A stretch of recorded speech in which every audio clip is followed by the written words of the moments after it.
los siguientes indicadores económicos de México en diciembre de 1982. Lo siguiente corresponde al sexenio anterior al que nos ocupa. Muestran algunos de los conceptos críticos ya mencionados. PIB de menos de 0.6% en términos nominales y de menos de 0.3% en términos reales. Las deudas internas y externas se incrementaron 324% respecto a ingresos del sector público y 90% en relación al PIB. Los servicios de la deuda externa se incrementaron 75% respecto a los ingresos por exportaciones de bienes y servicios. El déficit fiscal del sector público como porcentaje del Producto Interno Bruto fue del 18%. La elevación de precios al consumidor fue del 99%. La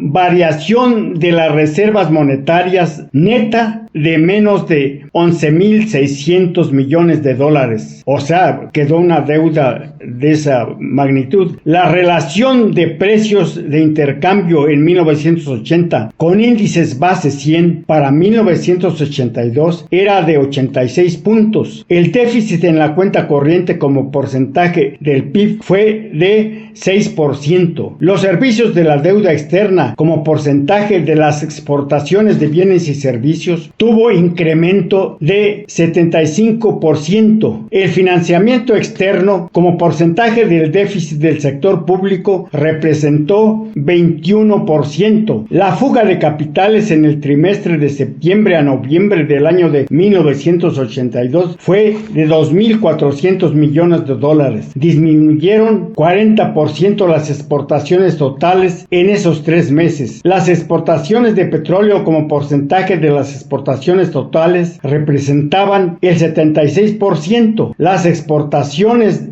de manufacturas el 15%, otras exportaciones el 8%. El gasto programable del sector público para educación era del 41.2% y para salud y laboral 40.3%. La devaluación del peso fue de 160%.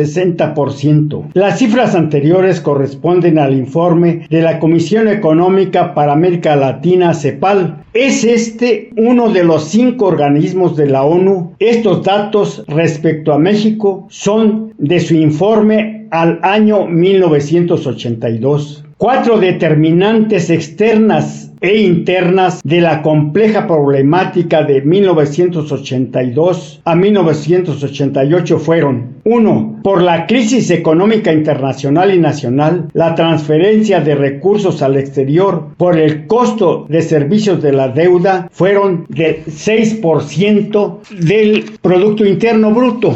2. La relación negativa en los términos de intercambio fue de 3.3%. Número 3. El deterioro de los precios del petróleo influyó en un 6%. 4. El terremoto de 1985. Para el gobierno de México, el costo de las construcciones y operaciones por lo afectado con el terremoto de 1985 representaron un 4% del Producto Interno Bruto. Ante esta problemática, la respuesta del gobierno del presidente Miguel de la Madrid definió una política económica y social que articuló los lineamientos siguientes. 1. La estabilización macroeconómica y el fortalecimiento de las fuentes internas de financiamiento. 2. Pacto de solidaridad económica con el consenso de los sectores productivos y la ejecución del programa en favor del crecimiento y la estabilidad. 3. Apertura económica hacia el exterior y cambio estructural en el sector comercial de exportaciones. 4. Modernización del sector público. 5. Protección de la planta productiva y el empleo. 6. Normatividad y sanciones para todas las acciones del gobierno y de las empresas públicas que llegaran a incumplir, naturalmente. De acuerdo a la preparación, experiencia y sensatez del gobierno del presidente Miguel de la Madrid en el manejo de los problemas económicos del país, que en ese momento lo representaban reactivar los sectores productivos, negociar la deuda externa e interna, lo cual se logró. En su sexenio, la deuda externa y privada se redujeron a montos mínimos. Ambas fueron de 15,000 millones de dólares, a diferencia de la del gobierno anterior, que fue de 86,400 millones de dólares, y la del siguiente de 72,000 millones de dólares adicionales a lo recibido del gobierno que nos ocupa. El gobierno de este sexenio fue el que utilizó menos recursos externos para financiar las necesidades globales de la sociedad y del gobierno. La evolución de la deuda pública del país al término de los 5 sexenios, con las cifras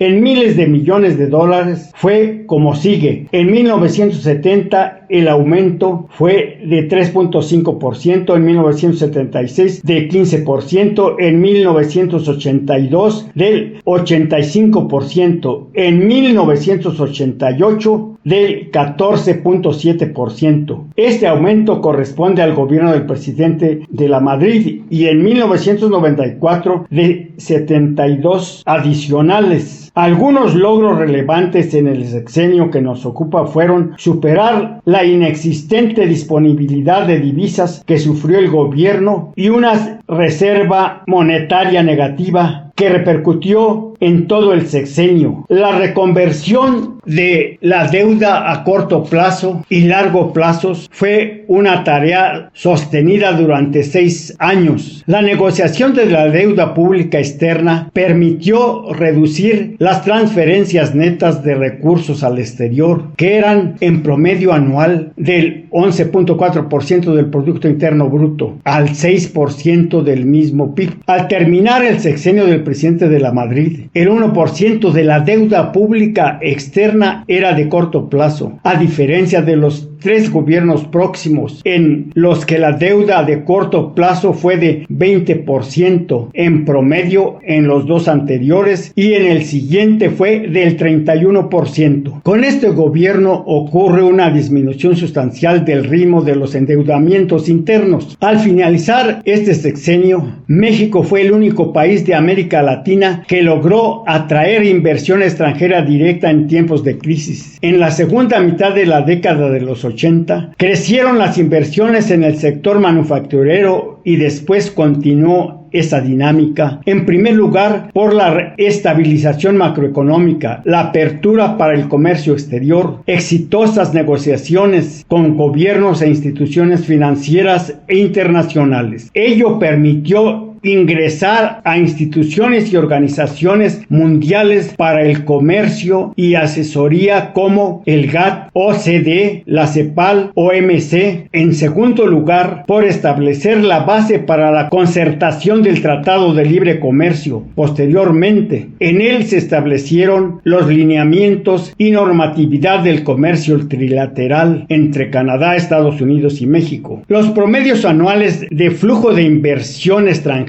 directa a México durante el periodo 1976 a 1980 fueron 1.7. En el periodo 1981 a 1985 representaron 2.5% de la inversión mundial, y durante el periodo de 1986 a 1990 el 2%. En 1983 el gobierno mexicano percibe la importancia que representan las empresas transnacionales en la reestructuración industrial, y ellas fueron los agentes centrales de la reconversión de la industria mexicana hacia la integración comercial con los Estados Unidos, y pasaron a fomentar el comercio entre los dos países a través de las operaciones llamadas intrafirma. En 1987 se produjo un viraje importante de las políticas de aceptación de divisas, cuyo énfasis se desplazó de la obtención de resultados comerciales favorables a la atracción de recursos financieros. Con el Pacto de Estabilización Económica en 1983 se logra bajar drásticamente la inflación e interrumpir la ola de fuga de capitales, además de una gama de medidas tomadas en diversos momentos que demostraron consistencia en las decisiones de estabilizar la economía y retomar el el crecimiento. Esto se sintetiza en los siguientes 4 puntos. 1. La creación de una política cambiaria que reconociera una devaluación gradual a través de un deslizamiento de 13 centavos diarios durante un año. 2. La creación de una política monetaria que buscó el incremento del ahorro interno y la intermediación financiera mediante el ofrecimiento de tasas reales de intereses positivas. 3. La decisión de evitar la emisión primaria del Banco de México como fuente de financiamiento y de actuar dentro de márgenes restrictivos sensatos. 4. La puesta en práctica de un programa de estabilización de corte heterodoxo, primero en el tiempo de cambio fijo, después un control riguroso del gasto público y la reforma fiscal.